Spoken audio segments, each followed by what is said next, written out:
Kevin Eikenberry, welcome to the conversation today. Jonathan, it's a pleasure to be with you. We had a little trouble making this happen, but here we are. And by everybody, those problems were mine, not Jonathan's. So, man, I'm glad to be with you. You know, you got to be adaptive, right? There's things happen and technological things happen. And I'm glad we were able to get this rescheduled and have this conversation because it's a topic that I really kind of care about and think about and talk with people about. We're going to be talking about why return to office plans are failing and what companies should be focused on instead. And that's not to say that it's inappropriate to have people return to the office. I think as we were talking in the pre-interview, it just, do you have a purpose? Do you have a reason behind it? Is there a strategic foundation behind it, or is it just kind of your preference? And I've seen a lot of senior leaders kind of leaning into just their preference and then making these mandates, and that can be problematic. And so we'll explore this, and I think it'll be a really fun conversation. Kevin is joining us from the Indianapolis area. I'm south of Salt Lake City in Utah. As we get started, I wanted to share Kevin's bio. Kevin Eikenberry is a recognized world expert on leadership development and learning and is Chief Potential Officer of the Kevin Eikenberry Group. In the last 30 years, he has helped organizations across North America and leaders from 53 countries on leadership, teamwork, and communication and more. Twice, he has been named by Inc.com as one of the top 100 leadership and management experts in the world, and has been included in other similar lists. Again, Kevin, a pleasure to have you. Anything else you would like to highlight by way of your background or personal context before we dive on in? Well, I mean, so glad that you read that bio that my mother wrote. I'm happy to hear that. But I will say that probably the reason that I'm here, beyond all that stuff, I'll say two things. One is, along with my co-author Wayne Trammell, we've written 3 books all about this remote long distance thing: long distance leader, long distance teammate, and the long distance team. And so, and maybe more important than all that, Jonathan, is that I've been leading a remote team for over a decade. So. Yeah, so that's all I got. Now we'll talk about whatever you want to talk about. Yeah, it's perfect. And of course, during the pandemic, this came to a head. Like so many organizations were forced to go remote if it was possible, just in order to stay alive and to stay functioning and open and relevant. And so many organizations that may have been hesitant to lean into remote or hybrid work were forced to over the course of the pandemic. And I think many people figured it out. Certainly, there were studies that looked at people's preferences of work modality pre-pandemic, during the pandemic, post-pandemic. And it was a really interesting shift in preference and perception of workers. And long story short, basically, people became much more comfortable with remote and hybrid work during the pandemic because they were kind of forced to figure it out. What's interesting is that many leaders in organizations didn't quite have that same adjustment and same transition. And as restrictions lifted and as public health allowed, more and more people wanted their workers to come back to the office.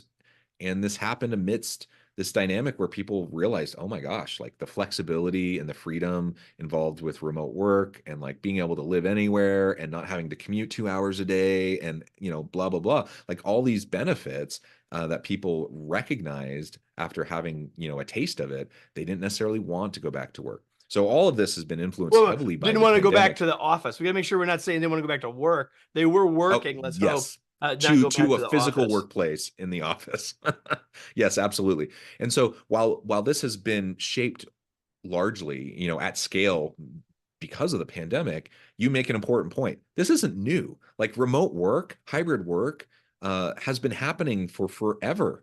You've been running a fully remote team for over a decade. You said, I know people who have been working remotely or been running remote companies and remote teams for decades. And you can go back in time and, even 4 or 5 decades ago, there were jobs that were remote jobs, telecommute jobs, and lots of sales and lots of sales, right? Yeah, absolutely. And so let's go back even further. Yeah, Genghis Khan, exactly. And so the point is, managed half of the, led half of the known world and never had a WebEx meeting, never had a Zoom call. That's right. And so the point is, let's recognize that, yes, is this more at the forefront of people's minds and does it impact more people today than it did pre-pandemic? Absolutely. But But these are all dynamics that have been in existence, and we've been trying to figure out how to utilize existing technologies as they're emerging over time. There's new tools to help us do it better, more effectively. All of that's true. So then it raises the question, why all of these return to office mandates that we've been seeing in recent months and in the last year or so? And does it make sense? Is it the right move? And obviously, the answer is it depends. Is it the right move? It depends on the organization. It depends on what you're doing, what your product or service is. It depends on the type of work your people need to do. It depends, certainly. And ultimately, I think, both just want to advocate for people to have thoughtful conversations around what work can and should look like within your organizations, and then make a plan around the mix of in-person office versus hybrid versus remote work. So that was a lot. I kind of went on my little rant there. So I'm going to pause and give you a chance, like, from your perspective and the work you've done and the books you've published, why do you see return to office plans, as sometimes lacking, even failing? And what would be a better focus for leaders? Well, there's a lot here we can talk about. And one thing I would say is that because of the pandemic, because of all of that, and because we've been moving in the direction of a more distributed workplace, as you said, for a long time. But for society to sort of shift its view of work takes about 70 or 80 years. We could go back and talk about, in the mid 1800s, you worked 6 days a week, and you worked 12, 14 hours a day. You worked daylight till dusk, all that stuff. And now we have always thought of work as 8 to 5, 40 hours a week, 8 to 5 for most, but 40 hours a week. And if you didn't work that way, you immediately said, well, but I work swing shift, or I work every other weekend, or what, like our society has viewed work around going to a place to do it in a certain time window. And so even though we didn't get from 6 days a week, 12 hours a day to 5 days a week, 8 hours a day, even though they started testing it in the 1860s and 70s, we didn't get there till the Depression, to where that was like really the way it was done. And so we've now transferred a lot of that time into a very short window, which is one of the reasons why, for so many people, it felt and continues to feel somewhat chaotic, if you will. So to your question about why the massive move back, I think that the biggest challenge that we face is that people are treating this as an either or thing. They're treating it like on this side, there are senior managers who want everybody back, and we don't even know why they want them back, but they want them back. And people here say, I don't necessarily want to come back. Why are you making me come back? And so rather than thinking about us being in this together, we've made it and the media has reported it as such, as a sort of either or, us versus them situation, which certainly hasn't helped. Right. So one of the things that I've said to lots of folks who said, I don't understand why senior leaders want to bring people back. I said, well, there are lots of possible reasons, but let me tell you one of them right now. Those people were successful in a world of work that looked like everybody was around. They got mentored, they grew, and they were successful in that world. And some of them want their people to be successful. They want their organizations to be successful. They won at that game, and they want their teams to win. And that's the game they know how to play. So it isn't necessarily a power grab. It isn't necessary, although it could be. It isn't necessarily, I just want it the way it always was, although it could be. It could be related to organizations wanting to support their downtowns and bringing people, like there's some civic, like my point is, there's a bunch of stuff here, and it doesn't help when people start to pit one answer versus another. And so what I would say is that I agree with what you said, Jonathan, to start, which is that the decisions here, like, let me back up and say that just because I've written 3 books that have long distance in the title does not mean I'm one of these people who says everyone should work remotely. Sure. And I am not the remote work advocate. What I am is to say that if that's the way we need to work, let's figure out how to do it really, really, really well. Because we can do it really, really, really well. But it really should be based on the work Right. of the organization and the work of the team. Really, it's not an organizational decision. It should really be a much more granular decision than that. And so I think organizations have failed because they've made global decisions, they've made Mhm. quick decisions, and they've made us versus them decisions. Yeah, I think that's a great way to articulate it. Making the more micro level decisions, I think, is really important, and it's one of the reasons why I think kind of these general return to office mandates don't work, is simply because you have just vastly different circumstances amongst different parts of the company and amongst different team members and teams and different units, doing different types of work. And so it 100%.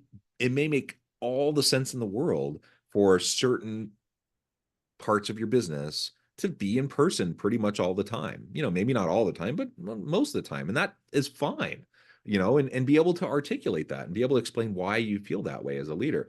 But to say that everyone uniformly just needs to be back in the office, a lot of times, there may be nuanced, complex sets of reasons like you described. And a lot of times, though, at least it's perceived from the worker as being, oh, this is just my boss trying to control, trying to just do what they're comfortable with, not adapting to the times, blah blah blah. You can fill in the gaps with whatever thing that people are thinking, and ultimately it doesn't really even matter what the leader's real justification is, because the perception is going to win the day if you're not communicating effectively what the actual reasons are, right? Yeah, 100%. So I've helped a lot of leaders craft their communication about whatever their decision was, hybrid, whatever, Hmm. return, whatever. And I've been in the room and client sites when those decisions were announced. And in fact, in one case where I had nothing to do with what that communication was going to be like,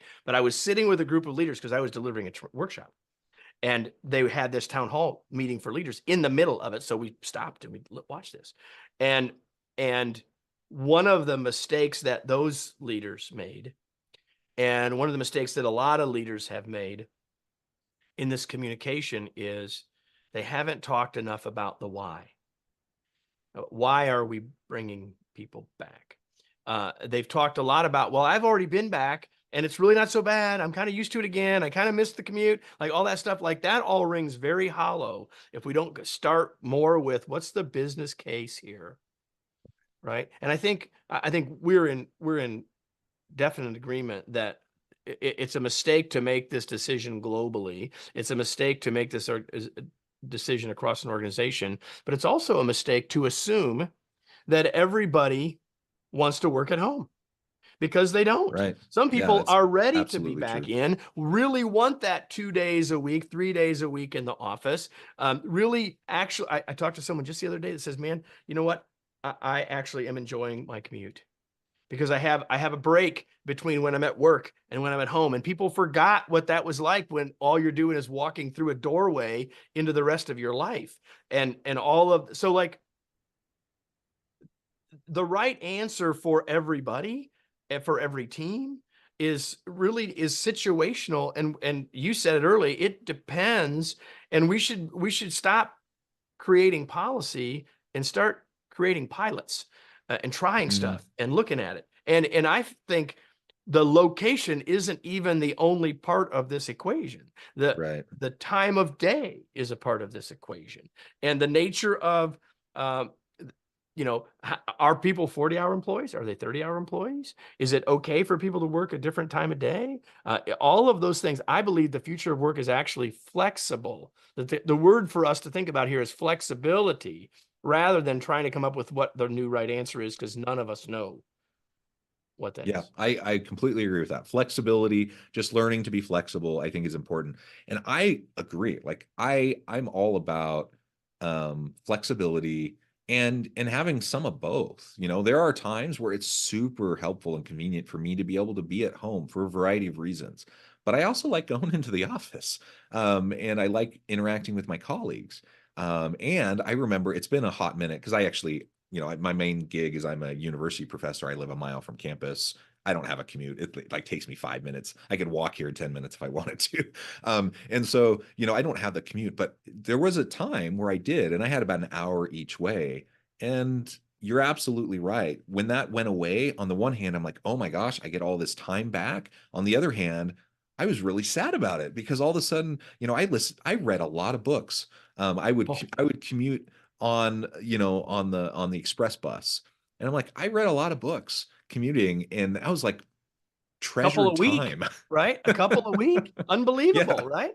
Yeah, it was tremendous. And when that went away, all of a sudden my book reading went way down, not because I didn't want to, it's just because that time got sucked into other things, Exactly. right? Exactly And right. so, yeah, absolutely. Just remembering that people have different preferences. I think why people like remote work is primarily because they like the flexibility, not necessarily because they just hate going into the office. They just like the flexibility because life is messy and busy, and you have to do lots of different things and juggle, and they like the flexibility. So recognizing that, I think, is just really, really important. As you're talking to, I'm thinking about different life stages. So I've had different times in my life where it was way more helpful for me to have more opportunity for flex work and remote work. Whereas now, I have 6 children. When I was going through like those years of my wife and I having children and taking care of the kids, flexibility ruled the day. Like, we wanted as much flexibility as we can get. Now my youngest is 10, my oldest 2 are in college. Kids are in school all day. Like, I don't need the same level of flexibility that was really important to me 10 years ago. And I really crave being in the office because I don't need that flexibility. So just recognizing life stage matters. A variety of different factors are going to impact whether or not people want one thing or the other. And if you can, have some sort of flexibility, have a hybrid approach, I think that's going to win the day for most people. Here's a lesson that I think many leaders learned during the pandemic that I hope we haven't forgotten. And I'm going to connect it to what you're saying. One of the things I said a lot during the pandemic to leaders is, remember that what your folks are experiencing is not, we're all experiencing a pandemic. But how we're experiencing it is very different based on life stage, based on 100 factors, based on how we feel about the vaccine and the issues itself, and how it's impacting the rest of our lives, and the ages of our parents, if we have parents, the ages of our kids, and 100 other things. Like, everyone was having a similar experience and was having a very different experience at the same time. And I think many leaders figured out that they needed to be more empathetic, and they figured out how to listen and understand those differences. And what I'm suggesting now is that don't forget that lesson, because that's Yeah, still yeah. true.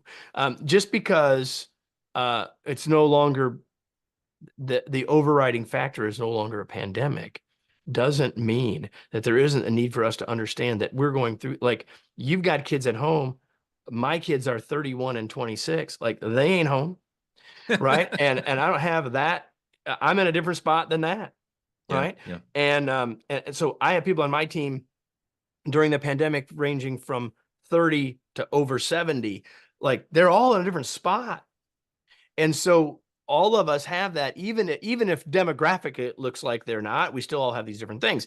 And so as leaders, go back to this idea of stop trying to make a policy and start trying to come up with a way to pilot, to test, to try stuff, to engage our teams with it. If we want engaged employees, which everyone says they want, even though none of us can really define or have a common definition of that word, we all say we want that. And yet on these big, important issues, if we're not engaging them in it, why can we expect them to be engaged in other situations? It makes no sense to me. Yeah, yeah, absolutely. Very good. Hopefully, as we're talking through this, people are having some light bulb moments of, like, just some core principles that I think are going to be really helpful for us. Whether we're talking right now, we're kind of focusing on the return to office stuff and remote work, but the principles of what we're talking about, I think, apply in a lot of different types of scenarios. Yeah. So let's keep those in mind. I think that will be really helpful. And one of the things that you've mentioned a couple times, I've mentioned it or at least alluded to it, was really the importance of redesigning work. The modern world of work looks different than it did 50 years ago, right? You kind of walk through some of the historical kind of ways that work, how we tended to experience work. And you go back even 30 years ago. I mean, the traditional job was you leave, you go 8 to 5, maybe longer, right? At a physical office space. You do, a particular type of work, hierarchical structures, top-down leadership, like all these kind of traditional things that Neckties.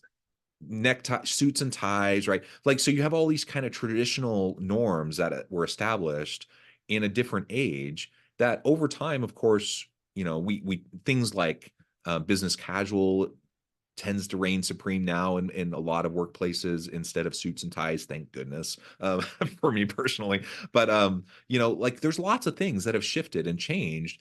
And what that means is, and what the pandemic I think did for a lot of people is to maybe for the first time in a long time feel like you have permission to question and like challenge the status quo and think, do we really need to do it that way? We've kind of always done it that way just because it's tradition, it's norms, but does it need to be that way? And I think we all realize, or at least a lot of us realize, that no, it doesn't just need to be that way because that's how we've always done it. And so the redesign of the workplace, the redesign of jobs, the redesign of how work gets done is one of those core principles, I think, that transcends whether we're talking about return to office, in-person office work, remote, hybrid work, whatever. I think it's an important conversation for the future of work generally. Any thoughts on that? No, I would agree with that. And I think that that we need to think about it collectively on our team. If I'm a leader, if you're listening to us and you're a senior leader, a senior executive, you're looking at this through a different lens, and you can think about that from your perspective. But if you're with us today and you're a leader in the middle of the organization, or you're a frontline supervisor, even frontline leader, there are still things here for you to think about, not in terms of the overall principles, but in what ways can we engage with our folks to think about how we can get great results regardless of where, and how does location or proximity need to play into us getting those great results? Because ultimately, one of the challenges that we've faced here is that we've framed productivity incorrectly. We've said productivity equals activity, when really productivity equals accomplishment. And so if we make sure as leaders, whatever level we're at, that we're measuring and thinking about, are we accomplishing the things we need to accomplish to make our business, our team successful? And how can we create ways to do that give people flexibility? If we can, then let's do that. And if that flexibility includes the location, great. And if that flexibility includes the time of day, great. And whatever that looks like. But, and here's what I will say, that most of your folks, if they really understand that, and they feel like they've been heard in that, will be fine with coming to the office some of the time, as long as they know the why of that. Yep. They may not love it, may not be their first choice, doesn't mean they won't do it, as long as we have a crystal clear understanding of why we're doing that, the context for doing that, and we're framing it all around what we're accomplishing, not just, are we all working? Yeah. Yeah. Kind of the old fashioned butts and seats model just doesn't fly. Like, people are so skeptical of that and don't believe in that. So great stuff. Kevin, this has just been a really fun conversation. I know at the time I need to let you go, but before we wrap things up, I wanted to give you a chance to share with the audience how they can connect with you, find out more about your work, and then give us the final word on the topic for today. Yeah, so you can certainly go to our website, Kevin Eikenberry, EIKENBERRY.com, KevinEikenberry.com, and find all sorts of resources to help you as a leader, both regardless of where your folks might be working, whether it's remote, hybrid, or in the office. It doesn't really matter, because, you know, at the end of the, well, I'll say that for a second. You can connect with me on LinkedIn. I mentioned the 3 books, The Long Distance Leader, The Long Distance Team, and The Long Distance Teammate, all of them available on Amazon, all of them that you can find on our website. I hope that you'll connect with me on LinkedIn. And here's where I'll leave us. That it's the first rule in our book, Long Distance Leader, that it's more the same than different. And so, like we've talked all through this conversation, this conversation wasn't really only about return to office, right? It was about leadership principles. And so I'll leave you with this, that for us to be more effective leading a team that may not always be in the same place, that we need to think leadership first, location second. It's still leadership first. And that is what matters the most. If our folks aren't all in the same proximity with us every day, there are nuances that matter, but it's still leadership first, location second. Yeah, absolutely. Well said. Thank you so much, Kevin. It's been a real pleasure. I encourage the audience to reach out, get connected, find out more about what Kevin can do for you. And as always, I hope everyone can stay healthy and safe, that you can find meaning and purpose at work each and every day. And I hope you all have a great week.